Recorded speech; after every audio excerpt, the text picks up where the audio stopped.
മോഹൻലാൽ നായകനാകുന്ന ബ്രഹ്മാണ്ഡ ചിത്രം മഹാഭാരതം ഐതിഹാസികമായ എല്ലാ മാനങ്ങളെയും സ്പർശിക്കുന്നതായിരിക്കുമെന്ന് UAE എക്സ്ചേഞ്ചിന്റെയും NMC ഹെൽത്ത് കെയറിന്റെയും സ്ഥാപകനായ ഡോക്ടർ BR ഷെട്ടി. MTയുടെ രണ്ടാം മൂഴത്തിന് ചലച്ചിത്രാവിഷ്കാരത്തിനായി ഷെട്ടി മുടക്കുക 1000 കോടി രൂപയാണ്. ലാൽ ഭീമനാകുന്ന സിനിമയുടെ സംവിധാനം പരസ്യചിത്രങ്ങളിലൂടെ ശ്രദ്ധേയനായ ശ്രീകുമാർ നായരാണ് നിർവഹിക്കുന്നത്. കഴിഞ്ഞ ദിവസമാണ് ചിത്രത്തിന്റെ നിർമ്മാതാവ് ഷെട്ടിയാണെന്ന വിവരം അണിയറ പ്രവർത്തകർ പുറത്തുവിട്ടത്.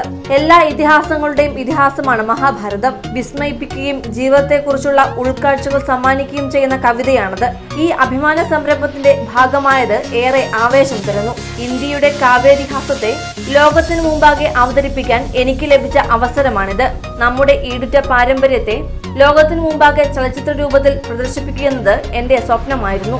അത് സാക്ഷാത്കരിക്കപ്പെടുകയാണ് ഇതിലൂടെ. ഇത് ഒരു നാഴികക്കല്ലു മാത്രമാകില്ല, ഇന്ത്യൻ മിഥോളജിയുടെ ഇന്നേവരെയില്ലാത്ത ദൃശ്യ സാക്ഷാത്കാരം കൂടിയാകുമെന്ന് ഷെട്ടി പറഞ്ഞു. Entertainment desk, Malayali. കൂടുതൽ വാർത്തകൾക്കും വിശേഷങ്ങൾക്കുമായി ഞങ്ങളുടെ ചാനൽ സബ്സ്ക്രൈബ് ചെയ്യുക.